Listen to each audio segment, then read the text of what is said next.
Era la hija de papi y vivir en esa burbuja cambió mi vida. Siempre fui la niña de papi.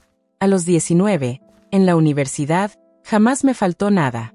Tenía una extensión de su tarjeta de crédito para mis gastos, un carro que él puso a su nombre pero que era mío, y vivía en su casa sin preocuparme por arriendo, comida o cuentas. Mi único deber era estudiar. Fue en esa burbuja donde conocí a un hombre de 35 años. 6 meses después, estaba segura de que quería casarme con él. Cuando le conté a mi papá sobre la boda, su rechazo fue instantáneo. Me dijo que era muy joven, que no había terminado la carrera y que ese hombre no le inspiraba confianza. Yo, obstinada, le grité que estaba enamorada y que era mayor de edad. Su respuesta fue un último aviso: si tomaba esa decisión, no contaría con él para nada. Segura de mí misma, le dije que no necesitaba su dinero, que mi amor era suficiente. La ruptura fue fría y rápida.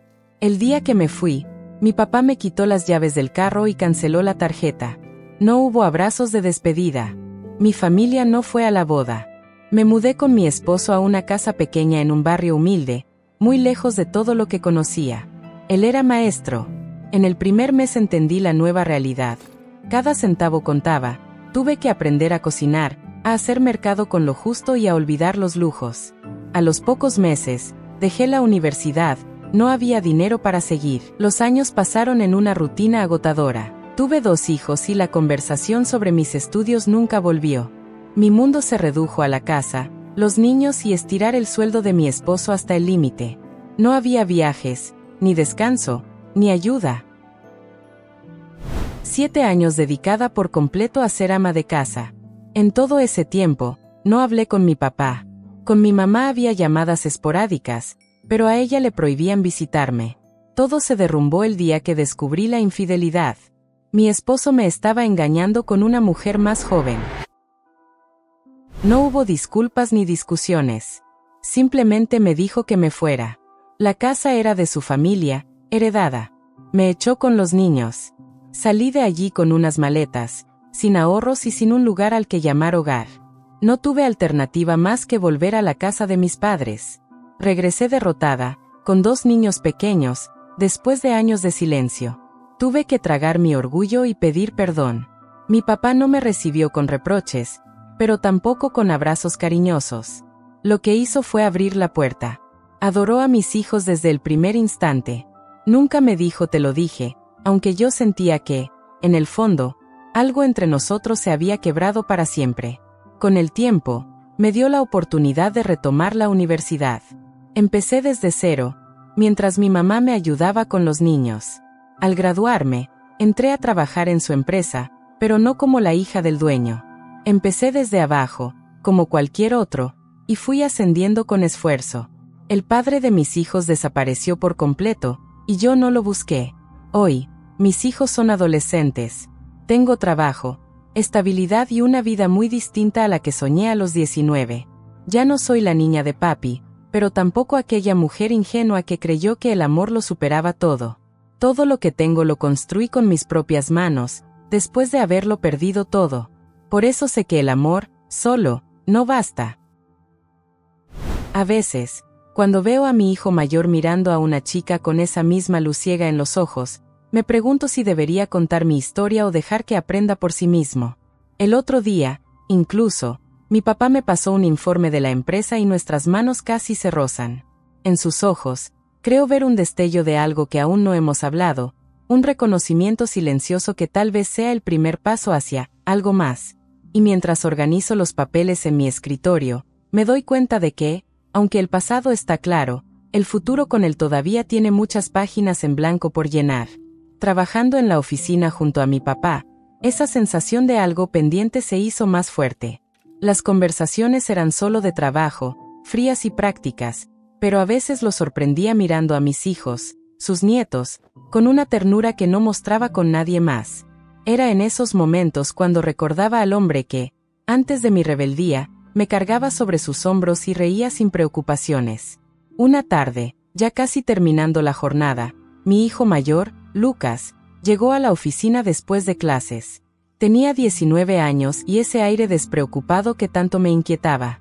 Mi papá, desde su escritorio, lo observó mientras el chico me contaba, con los ojos brillantes, sobre una chica que había conocido en la universidad durante una visita guiada.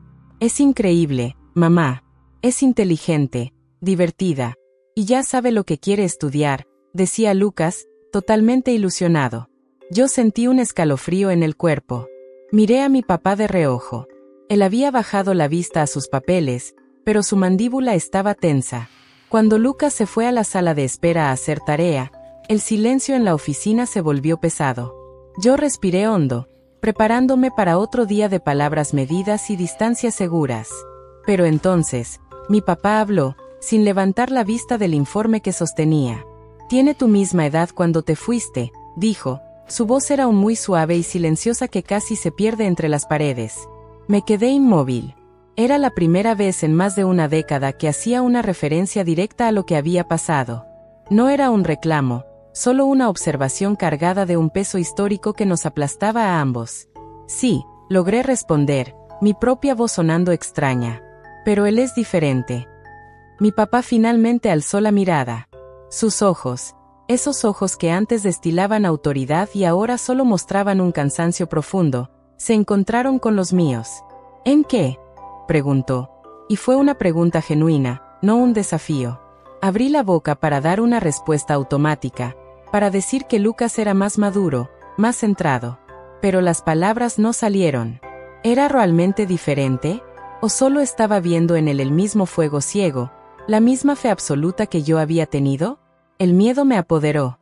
El miedo a que él cometiera mi mismo error, a que se lanzara al vacío pensando que tenía alas. No lo sé, admití por fin, rompiendo la última barrera de la fachada perfecta que había construido entre nosotros. Tengo miedo. Hubo otro silencio, pero este era distinto. Menos hostil, más compartido. Mi papá bajó la cabeza lentamente, casi para sí mismo.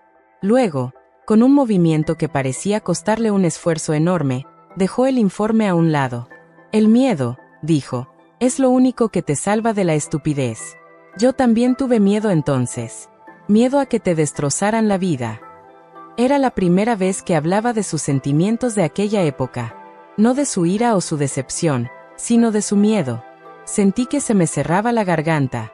Yo solo veía amor, murmuré, mirando mis manos sobre el escritorio, las mismas manos que ahora sostenían una carrera y criaban a 2 hijos sola. Yo solo veía el precipicio, respondió él. Por primera vez en años, no éramos un padre y una hija divididos por una guerra antigua, sino 2 adultos que, desde lados opuestos, habían visto el mismo desastre.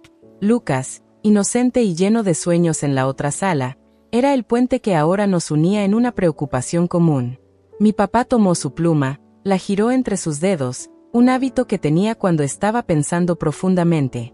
«Habla con él», dijo al fin, su voz más firme. «No le digas qué hacer. Cuéntale el precio de las cosas». Me quedé mirándolo, viendo por primera vez no al hombre que me había cerrado la puerta, sino al que había tenido que mantenerla cerrada, creyendo que era lo mejor.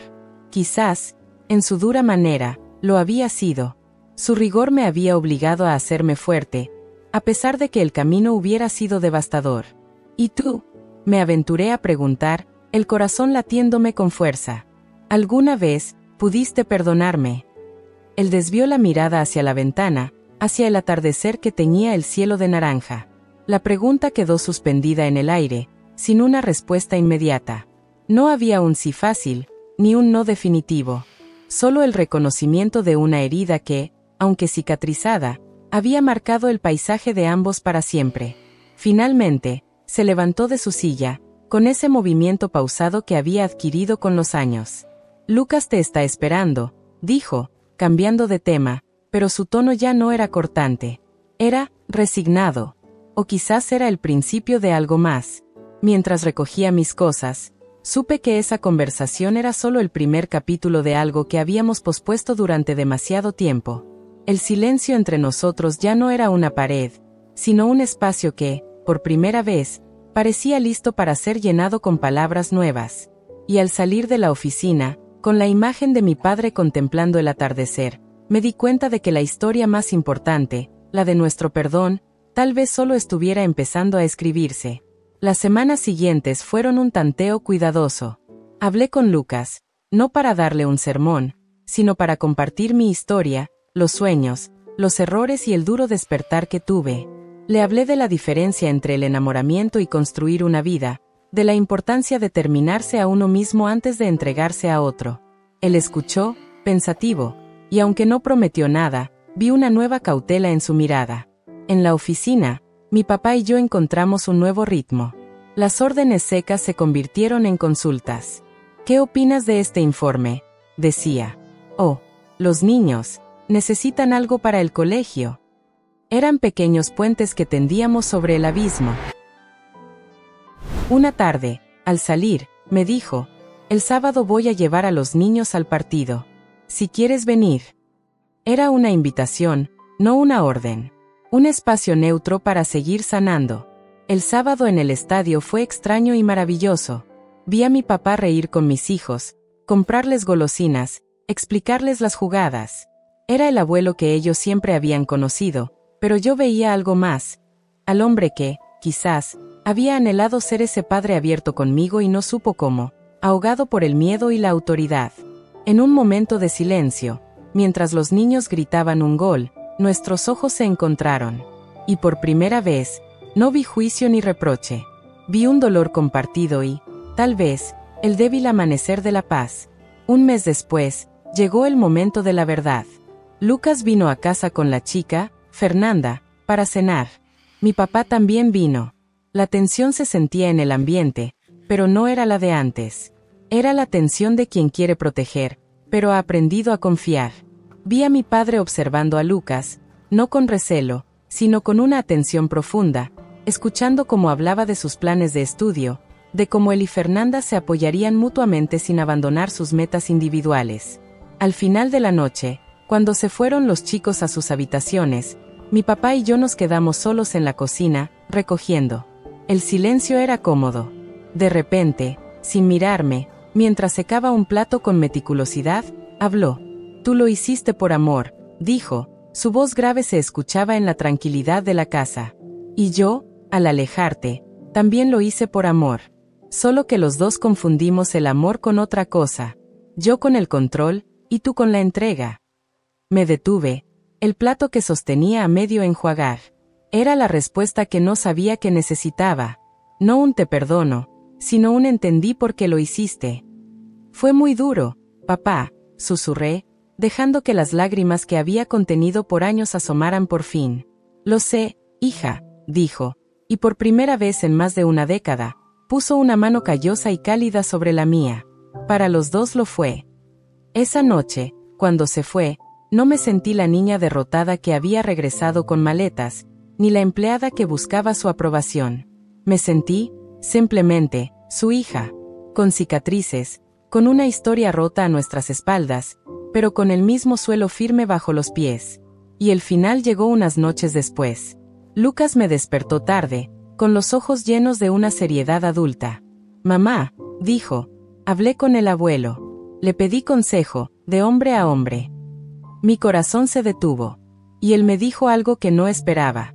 Me dijo, no te voy a decir qué hacer, pero te voy a dar la única cosa que le negué a tu madre cuando más la necesitaba, mi apoyo incondicional, pase lo que pase. Así que elige con el corazón, pero camina con la cabeza bien alta. Y si te caes, esta casa, mi casa, será siempre tu apoyo. Lucas me abrazó entonces. En su abrazo sentí el cierre de un círculo brutal y hermoso. Mi padre no me había dicho te lo dije. En su lugar, había hecho algo mucho más poderoso. Le había dado a mi hijo el apoyo que a mí me había negado, convirtiendo su mayor error conmigo en el mayor acierto con la generación siguiente. El amor, al fin, había bastado. Pero no el amor romántico y ciego de una joven de 19 años, sino el amor maduro, difícil y reparador que solo nace después de haber perdido todo, y haber tenido el valor, o la desesperación, de reconstruirlo, ladrillo a ladrillo, juntos. Al día siguiente, en la oficina, entré al despacho de mi papá sin llamar. Él alzó la mirada. No dije nada. Simplemente caminé hasta su escritorio, Me incliné y lo abracé con una fuerza que venía de las profundidades de aquellos 7 años de soledad y de los años de reconstrucción. Él se quedó rígido un segundo, y luego, sus brazos, lentamente, me rodearon. No hubo más palabras. Ya no eran necesarias. El perdón no había llegado con palabras directas, sino en el silencio sincero de un abrazo que había tardado media vida en llegar.